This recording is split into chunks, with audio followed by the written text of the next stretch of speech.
세례 요한의 죽음이라는 제목으로 하나님 말씀 증거할 때 비록 오늘은 예배당에서 함께 같이 모이지 못하고 이렇게 비대면으로 각자 여러분 계신 곳에서 예배를 드리지만 또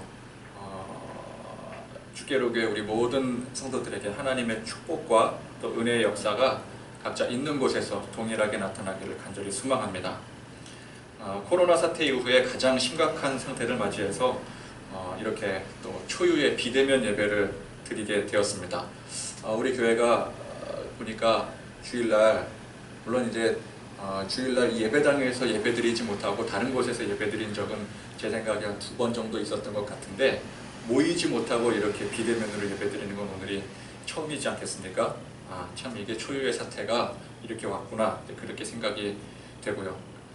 그래도 참 잘 이겨내 왔다고 생각을 했는데 뭐 여름이면은 바이러스가 이제 소멸할 것이다 뭐 그런 예측도 초반에는 나왔었고, 그런데 지금 보니까 뭐 지금까지 코로나 사태 중에 가장 심각한 상태까지 확산이 되었다 뭐 이렇게 얘기를 하니 뭐 어떻게 하겠습니까? 이럴 때일수록 우리가 더욱더 경각심을 잃지 않고 잘 이겨내야 될 것입니다. 사실 지금까지 코로나 사태가 지금 현재가 가장 심각한 사태라고 하지만 앞으로 또 얼마나 더 심각해질지는 이거 사실 아무도 모르는 일 아니겠습니까? 게다가 날이 선선해지고 또 추워지기 시작하면은 바이러스는 더욱더 기승을 부린다고 하고요. 또 거기다가 뭐 변종의 위험성까지 생각하면은 결코 이게 낙관적으로 볼 수가 없는 상태일 것입니다. 우리는 이제 마음을 단단히 먹고 준비를 해야 됩니다. 바이러스로 인해서 사회 근간이 바뀌어가게 될 것입니다. 모이는 사회로서의 의미가 퇴색이 되어지고 새로운 국면에 접어들게 될 것입니다. 그래서 지금까지 살아왔던 우리 삶의 패턴을 그대로 가지고는 앞으로는 정말 살기 힘든 세상이 될 수가 있는 것이죠. 우리 신앙도 마찬가지 아니겠습니까? 제가 누차 강조해 왔지만 우리 한국 기독교가 너무 방만하게 세상과 교합하여 달콤한 영광을 지금까지 누려왔습니다. 대부흥과 보속 성장의 그 달콤한 꿈속에서 헤어나지를 못했던 것이었습니다. 교회는 어느 때부터인가 시대와 그 결을 같이 했었습니다. 한국 사회가 고속 성장을 거듭할 때 교회도 같이 성장했었고요. 한국 사회가 그 정점에서 이제 하락의 길로 내려갈 때 보니까 교회도 같이 내려가더라는 것입니다. 저는 이것이 교회가 세상과 긴밀하게 연결되어진 일종의 관계 현상이라고 생각을 합니다. 간단히 말해서 교회가 세속화의 굴레 속에 빠져버린 현상이라는 것입니다. 세상이 잘 되고 교회가 함께 같이 잘 나갈 때는 세상과 교회는 공생관계가 얼마든지 될 수가 있습니다. 이해관계가 맞아떨어지게 되면서 서로가 덕을 보게 되는 거예요. 서로가 이득을 볼 수가 있는 것입니다. 정치는 뭐 표밭을 교회가 얼마나 많이 있습니까?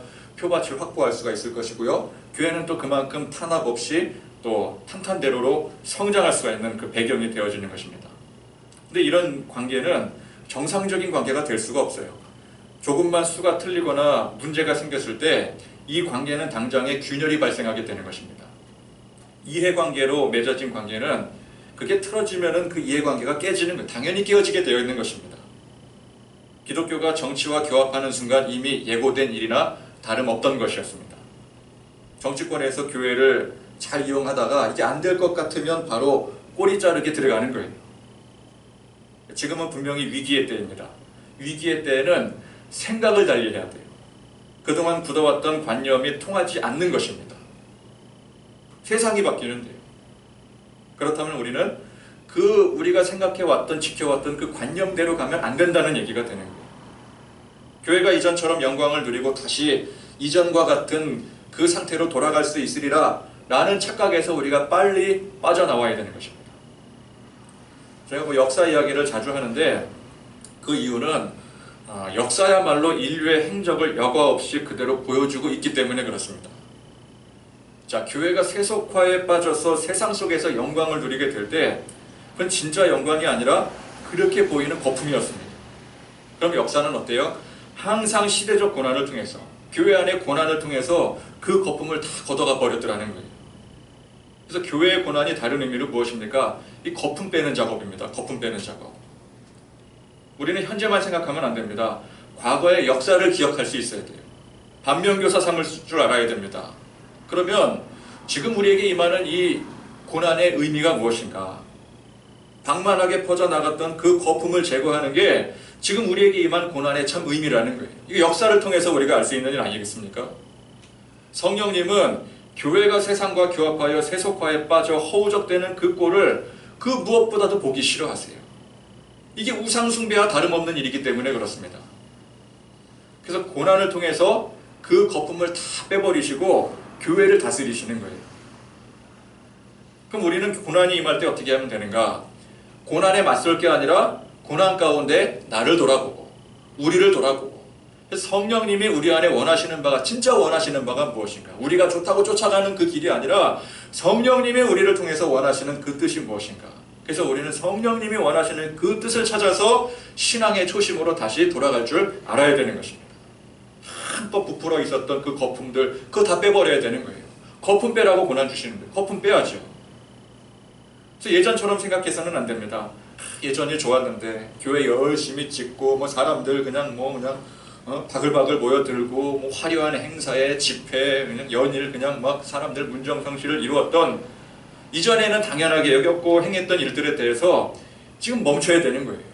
지금 다 멈출 수밖에 없는 상황 아니겠습니까?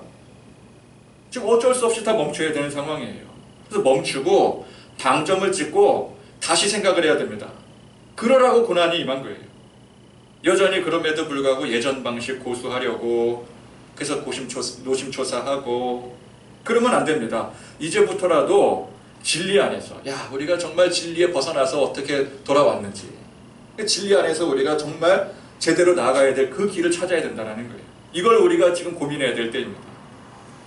먼저는 하나님 주신 이 진리의 말씀 속에서 이 시대를 꿰뚫어 볼 줄 아는 그 통찰력을 키워야 돼요.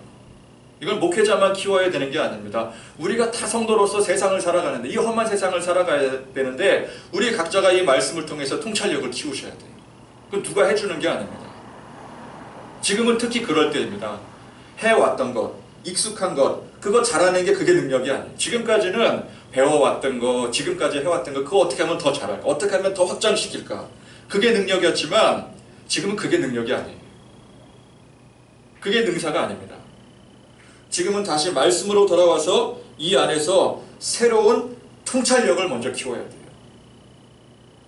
자, 오늘 이 말씀은 그런 의미에서 지금 이 시대를 통찰하는 역사적 반면교사가 될 수 있는 말씀입니다.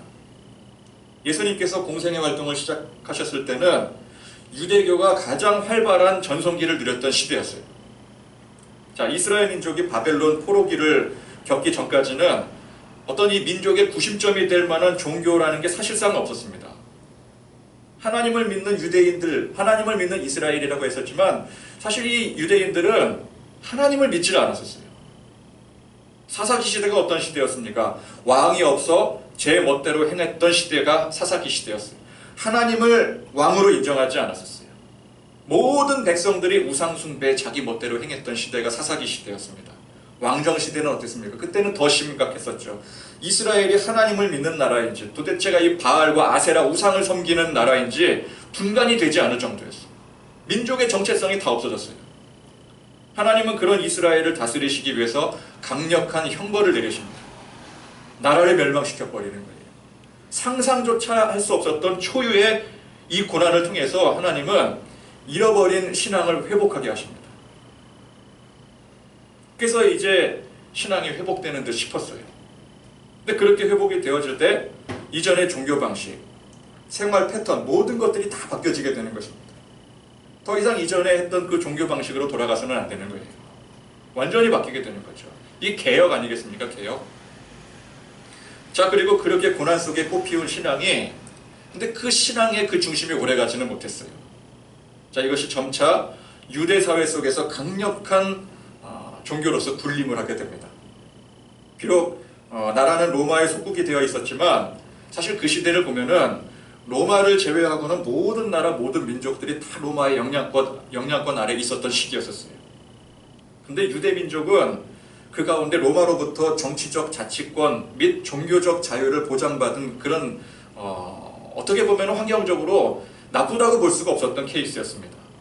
뭐 모든 나라가 다 그런 상황인데 그래도 유대 사회는 인정을 받았던 그런 상황이었었기 때문에.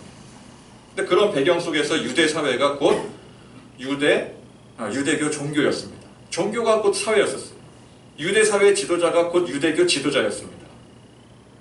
정치와 종교의 구분이 사실상 없어졌어요. 근데 이거는 우리가 성경에서나 역사에서나 법칙으로 알아야 됩니다. 신앙이 세상과 밀접하게 융합하는 그 순간 세속화의 굴레에 빠져들고 마는 거예요. 이거 법칙으로 알아야 돼요. 법칙으로. 여러분, 세상과 교회는 섞일 수가 없습니다. 예수님과 세상이 섞일 수가 없었어요. 그러니까 그 순간 신앙은 변질되고 타락하게 되는 거예요. 예수님 당시의 유대사회는 정치적으로 볼 때는 로마의 총독이 파견되어 있었고요. 또 분봉왕이 있었습니다. 그러니까 사실상 자치권이 인정된 상태에서 정치적으로나 종교적으로나 제사장이나 바리새인 같은 종교 지도자들의 실질적인 권세를 가지고 있었습니다. 그야말로 유대교가 가장 영광스러운 전성기를 누렸던 시대가 바로 예수님이 오셨던 시대였더라는 거예요. 근데 예수님이 어떻게 하셨습니까? 그 누구보다도 유대 종교 지도자들을 비판하셨더라는 거예요. 로마 지도부를 비판하지 않으셨어요. 그 당시 이방인들, 이민족들 비판하지 않으셨어요. 누구보다도 하나님을 높이고 열심히 섬기고 예배한다고 하고 율법에 능통했던 이 종교 지도자들을 예수님께서는 신랄하게 비판을 하십니다. 여러분, 교회가 세상 속에서 승승장구하면서 고속 성장을 이루는 것을 그냥 막연하게 축복이라고 생각하면 안 돼요. 사실 그런 축복의 정점을 이뤘던 시대가 예수님 당시의 유대사회 아니었겠습니까? 근데 영적으로 볼 때, 내실적으로 볼 때는 어땠습니까? 회칠한 무덤. 이방인 우상숭배자들보다도 더 심각한 수준으로 예수님께 정말 호되게 비판을 받을 수밖에 없었던 그런 상태였더라는 거예요. 뭐 지금의 교회는 어떻게 그때와 같이 비교를 할 수 있겠느냐. 지금의 교회는 그때와는 다르다. 야, 우리는 뭐 주님의 십자가가 있고 그 주님의 십자가의 능력, 복음의 능력으로 세상을 정복해 나가면 하나님의 놀라운 그 축복으로 이렇게 성장을 이룬 거 아니겠느냐 라고 생각하고 싶을지 모르겠지만 그 당시 유대 지도자들도 똑같은 생각을 했었어요. 우리처럼 하나님 잘 섬기고 율법을 이렇게 열심히 준수하는 신실한 우리 같은 지도자들 덕분에 유다가 지금 이렇게 축복을 받고 지금이야 뭐 로마의 속국으로 있지만 나중에 로마도 정복하게 될 것이다. 그래서 온 세상이 하나님의 나라가 될 것이라고 확신을 했던 사람들이 유대 종교 지도자들 아니었겠습니까? 여러분, 지금의 이 교회가 그때의 유대교가 결코 다르지 않다라는 거예요. 세속화의 물결 속에 교회는 급격히 타락해 갔고요. 그렇게 타락해 있는 줄도 모른 채 침몰해가는 그 배의 키를 붙잡고 필사적으로 버티고 있는 가련한 신세라는 것입니다. 이걸 우리가 알아야 돼요. 자, 이런 시기에 예수님께서 등장을 하시니 그 예수님에 대한 소문이 이제는 갈릴리를 넘어서 온 유대 땅에 퍼지게 되었습니다. 지금도 똑같지 않습니까? 교회는 예수님의 이름, 십자가를 앞세워서 온 세상이 지금 예수님을 알고 십자가를 알아요. 아무리 안 믿는 사람들도 예수님 모르는 사람은 어디 있어요? 십자가 모르는 사람이 어디 있어요? 교회의 상징이 십자가라는 거 그거 누구나 다 알아요. 그런데 당시 분봉왕이었던 헤롯이 예수님에 대한 소문은 들었는데 예수님을 누구로 알았어요? 말씀 보니까 자기가 얼마 전에 처형했던 세례 요한의 환생으로 착각을 했더라는 거예요. 그러니까 예수님이 누구다, 교회는 예수님이 있다, 뭐 십자가가 교회의 상징이다, 그거 아무리 알면 뭐합니까? 제대로 알아야죠. 자, 그럼 이 세례 요한이 누구인가? 예수님보다 앞서서 예수님의 길을 밝히는 사명을 지닌 선지자였습니다. 이 요한은 참 선지자였습니다. 그는 세상이 잘못된 것을 알았어요. 온갖 탐욕의 죄로 물들어 있던 왕을 정죄하고 참 진리를 대담하게 선포했던 사람이었습니다. 근데 그 당시 헤롯 왕이 자기 동생 빌립의 아내 헤로디아, 즉 제수씨를 자기 아내로 삼아버렸어요. 그러니까 마음에 들면 뭐 권력의 힘을 빌어서 내가 왕인데 뭐 동생의 아내라도 난 내 것으로 삼는다. 내가 마음에 들면 무조건 내 것이 된다. 그런 위인이 바로 헤롯 왕이었습니다. 거기다가 이 헤로디아는 왕의 부인이 될 수 있는데 내가 지금 왕의 부인이 되겠다는데 뭐 자기 남편 치면 얼마든지 차버릴 수 있는 그런 악한 여자였습니다. 그러니까 요한이 이 사건에 대해서 이걸 담대하게 비판을 하고 회개를 촉구했던 거예요. 왕과 왕비에게. 근데 이 헤롯은 또 종교에 관심이 좀 있는 사람이었습니다. 헤롯은 유대인은 아니잖아요. 근데 유대에 이제 분봉왕으로 있다 보니까 유대 사회에, 특히 유대 사회가 이 종교 사회다 보니까 이 유대 사회에 종교가 지대한 영향을 끼치는 것에 대해서 관심이 많았던 인물이었어요. 그랬던 터에 세례 요한이라는 사람이 굉장히 독특하고 카리스마가 있는 것처럼 보였습니다. 자기의 죄까지도 대담하게 선포하고 막 지적하고 그런 정도니까 야, 저 사람 참 대단한 사람이다. 사실 이 헤롯은 그냥 뭐 그 정치권에서 또 뭐 그 유대 지도자들 얼마나 많이 만나고 관계를 했겠습니까? 근데 알았어요, 헤롯은. 저 인간들이 저기 제대로 된 그 자기네 종교 신앙 가진 사람들이 아니라고. 그러니까 정치권과 밀접하게 엮여 있었던 당시 유대 종교 지도자들 다 그냥 뭐 흔해 빠진 세상의 세속에 쩔어 있는 저런 지도자들과는 저 요한이라는 사람은 다른 사람인 것 같다. 근데 그렇게 생각을 했던 거예요. 그래서 헤롯은 개인적으로 요한을 좋아했던 것 같습니다. 요한의 말을 항상 깊이 들었대요. 그래서 요한의 말을 듣고 번민까지 했던 사람이었습니다. 내가 정말 잘못하고 있는 건가? 근데 헤로디아는 달랐습니다. 자신의 치부를 가감없이 비판하는 그 요한이 눈에 가시였죠. 그러니 헤롯 왕의 입장에서는 이제 헤로디아를 자기 아내로 맞이하게 됐는데 비율을 좀 잘 맞춰야 되잖아요. 워낙 깐깐한 여자인데 그 왕비의 기분을 맞추기 위해서 어쩔 수 없이 요한을 옥에 가둔 거예요. 자기는 그러고 싶지 않았는데. 근데 이 헤로디아, 이 요녀가 자기 남편이 왕이 요한 좋아하는 거 모르겠습니까? 그 수를 썼어요. 헤롯이 가장 사랑하는 자기 딸을 이용해서 소원을 말하라고 할 때 요한의 목을 잘라 그래라. 근데 그것도 모르고 이제 뭐 딸이 너무 사랑스러워서 뭐 그냥 뭐 딸이 앞에서 뭐 춤추고 뭐 아빠 사랑해 뭐 이러니까 그냥 한껏 기분이 좋아져 들뜬 이 헤롯이 뭐 네 소원을 말해라. 뭐 내가 뭐 뭐든지 다 들어줘. 맹세할게. 근데 맹세하겠다 이랬어요. 맹세하겠다. 그 딸이 뭐라 그래요? 요한의 목을 주세요. 그러니 이 근심에 빠진 왕이 이 요한의 목을 어떻게 내가 줄 수 있는, 내가 요한을 얼마나 아끼는데. 근데 어떻게 해요? 결국 딸에게 한 이 맹세의 약속 때문에 이걸 어길 수가 없어서 요한을 처형을 해버리고 쟁반에다가 그 목을 올려서 헤로디아에게, 그 딸에게. 자 보십시오. 이게 세상입니다. 이게. 헤롯이 요한을 좋아해요. 왕이 요한을 좋아했어요. 그래서 그의 말을 깊이 듣기까지 했었어요. 그랬다 하더라도 정치적인 입장에서는 그는 결코 요한의 편이 아닌 겁니다. 결국 어떻게 해요? 처형하고 마는 거예요. 요한이 헤롯의 비호를 받는 그 입장이라면은 그 기간 동안은 세상 큰 영광을 누릴 수 있어요. 얼마든지 누릴 수 있어요. 물론 세례 요한이 절대 그런 사람이 아니었기 때문에 그는 그런 영광을 누리지 않았습니다. 그러나 여러분 지금 세상에서 한때 세상의 비호를 받고 정치권의 영향 아래 함께 성장했던 이 교회의 현실을 보십시오. 얼마나 큰 영광을 누립니까? 근데 조금 수틀리고 문제 생기면은 언제 그랬냐는 듯이 헤롯이 결국은 이 요한을 처형하듯이 세상은 당장 그 꼬리를 잘라버리고 마는 거예요. 지금 이 광화문 집회의 모든 책임이 교회가 있지 않겠습니까? 사람들은 교회 이름도 몰라요. 그냥 교회가 문제래요. 그냥 교회를 다 그 책임 전가시키고 정치권에서 자기들은 아무런 관련이 없다고 꼬리 자르는 거 보십시오. 여러분 그런 대규모 집회가 과연 한 교회의 힘만으로 할 수 있는 일이겠습니까? 그 교회에서도 보니까 지금 당장 입장이 곤란해지니까 성명서 내면서 주장하기를 이거 정치권에서 범조직적으로 기획한 집회라고. 우리가 기획한 게 아니라고.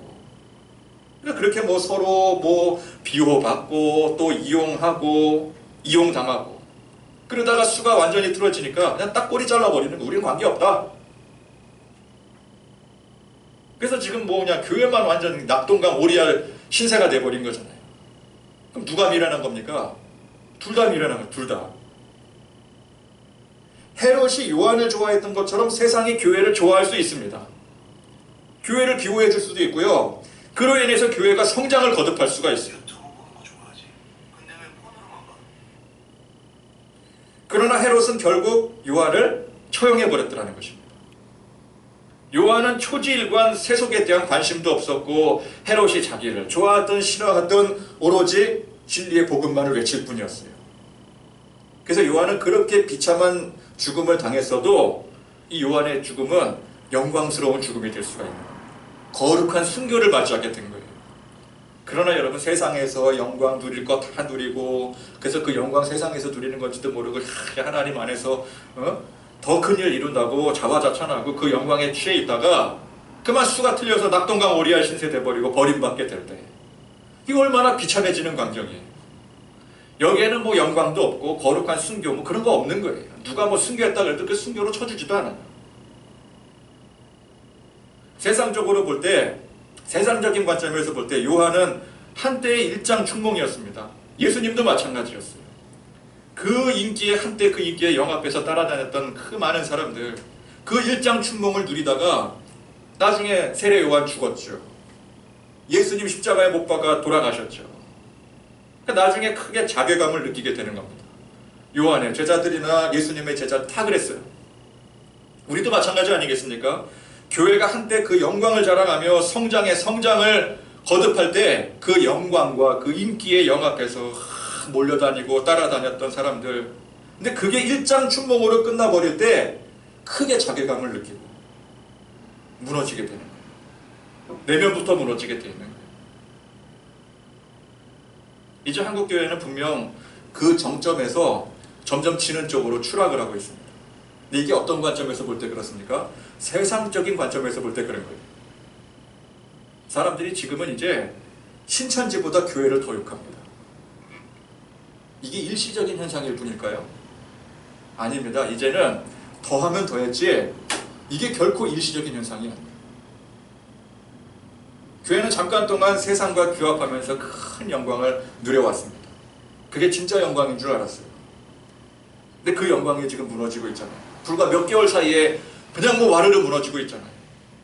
그 사람들은 그 무너지는 현상 한번 막아보겠다고, 그동안 잘 유지해왔던 그 체제들 어떻게든 살려보겠다고, 그래서 뭐 이렇게 교회를 뭐 이렇게 부당하게 대한다느니 뭐 모함한다느니 그러는 가운데 어떻게 해요? 서서히 사람들이, 많은 사람들이 실망하며 자괴감을 느끼며 떠나가게 되는 거예요. 거품이 빠져나가는 거죠. 근데 이게 바로 세속적인 관점에서 볼 때 그런 것이고요. 지금이 뭐 교회 위기다, 교회가 위기를 맞이하게 되었다 그러는데, 교회가 더 이상 이전과 같은 상태 유지하지 못하고 더 부흥하지 못하는 것에 대해서 위기라고 한다면 그건 교회의 위기를 세속적인 관점에서 보는 것입니다. 영적인 관점에서 보면 어때요? 진짜 위기는 이미 위기는 찾아왔던 거예요. 지금까지가 위기였었어요. 지금까지 방만하게 세속의 물결 속에서 그걸 영광으로 착각하고 누리고 왔던 이게 진짜 위기였습니다.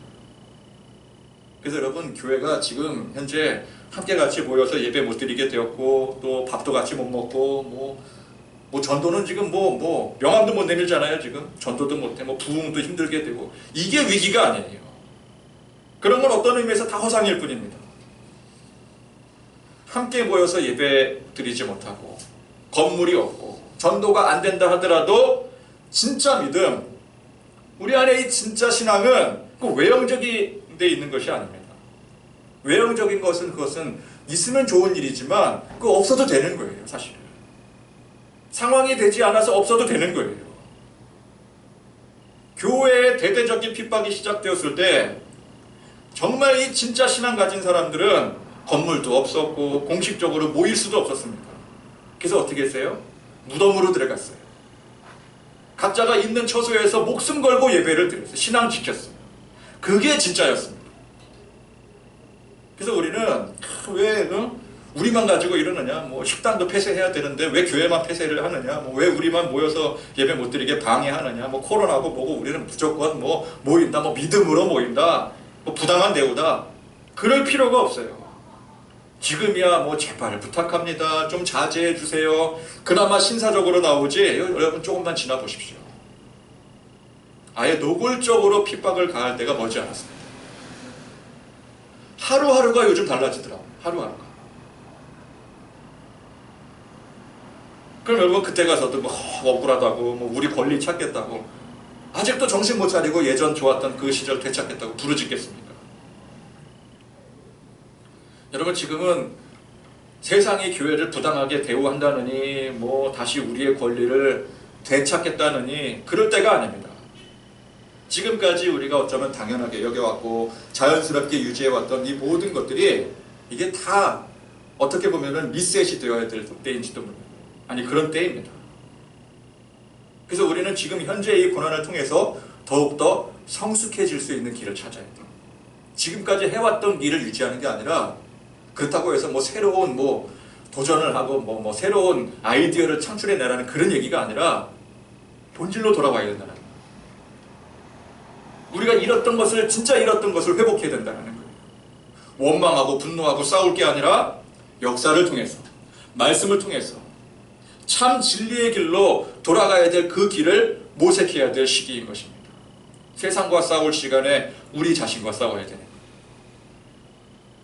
그 사실 이 코로나 사태로 인해서 혼란스러운 세상의 상황이 이게 절망적인 고난이 아닙니다. 우리에게는 새로운 전환점이 될 기회가 되는 거예요. 진짜 제대로 된 개혁이 이루어져야 되는 시점인 것입니다. 그래서 저는 우리 주께로교회, 또 제가 뭐 영향을 끼칠 수 있는 범위는 이 주께로교회가 아니겠습니까? 우리 주께로교회 성도들 모두가 비록 뭐 다 힘든 시기를 겪고 참 어렵고 힘든 가운데 지금 하루하루를 버티고 있지만 힘든 시기를 겪기 때문에 그것 때문에 제대로 정신 차리고 진정 회복의 길로, 개혁의 길로 돌아설 수 있는 그런 기회가 되어서 진정 감사할 줄 아는, 감사의 고백을 드릴 줄 아는 그런 성도들이 되시기를 간절히 소망합니다. 근데 그런 의미에서 제가 또 생각해 보니까 우리는 뭐 다른 어떤 뭐 큰 교회들처럼 잃을 게 없다는 게 어찌 보면 감사한 일 아니겠습니까? 뭐 우리가 뭐 세상 속의 영광을 누리고 그런 거 뭐 원체부터 별로 없었지 않았겠습니까? 그러니까 우리는 상대적으로 그 잃는 거는 좀 적을지도 몰라요. 어쨌든 간에 그 누리던 것들을 앞으로는 못 누리게 될 때 그 대가를 치르는 게 힘든 법이죠. 그래도 지금은 그럴 때라는 것입니다. 뭐 어떻게 하겠습니까? 나만 그런 게 아니라 우리가 다 같이 겪는 일입니다. 다 같이 힘을 합쳐서 우리 주님 앞에 모든 것을 맡기고 의탁하며 나아갈 때 이 과정을 주신 이 하나님의 역사에도 감사하고, 여러분, 이런 과정을 통하지 않으면 이 기독교 자체가 완전히 이 세속화의 물결 속에서 다 망하고 말 그 지경에 이르렀다는 걸 우리가 알아야 돼요. 어쩔 수 없는 일이에요. 다 병들고, 병들었는데 상처만 어떻게 도려낼 수가 없어요. 다 뒤집을 수밖에 없는 것이죠. 다 망할 지경인데. 그래서 이 과정이 필요한 거구나.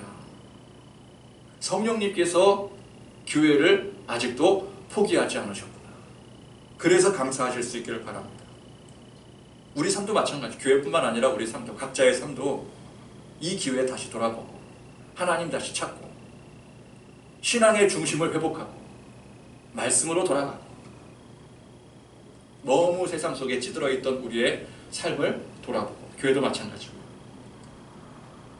그래서 믿음으로 오히려 살아계신 성령님의 그 역사를 고백할 수 있으므로 감사할 줄 아는 그런 저와 여러분들이 되실 수 있기를 간절히 축원드립니다. 기도하겠습니다. 하나님 아버지, 끊지 마세요. 하나님 아버지, 감사드립니다. 오늘 거룩하고 복된 주일, 우리가 이렇게 또 초유의 비대면 예배 사태를 맞이해서 모이지 못해서 각자 처소에서 예배를 드리게 되지만, 하나님 또 모이는 그곳에서 하나님께서 역사하시고 그 가운데 영광 받으시고 또 축복하시는 줄 믿습니다.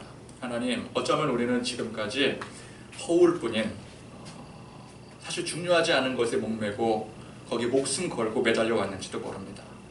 어쩌면 이 코로나 사태가, 지금 이 세상이 우리를 이렇게 핍박하는 이 사태가 다시금 교회가 교회를 돌아보고 우리가 우리의 삶을 돌이켜보게 되는 굉장히 중요한 계기로서 성령님께서 허락하신 준비한 때인 줄 압니다. 이럴 때 우리가 원망하고 불평하고 넘어지고 좌절하는 것이 아니라 하나님의 이름으로 다시 일어날 수 있도록 우리가 세상을 바로 알고 말씀을 바로 알아 오늘 말씀을 통해 세상을 우리에게 보여주시는 것과 같이 우리가 세상을 깊이 통찰하고 말씀을 통해서 다시금 우리의 신앙이 회복되어지고 교회가 진정 개혁의 길로 돌아설 수 있는 그런 중대한 기회를 맞았어. 하나님 앞에 더욱더 감사드리고 영광 높이 돌리는 그런 하나님의 백성들과 교회가 되어줄 수 있도록 축복하여 주시옵소서.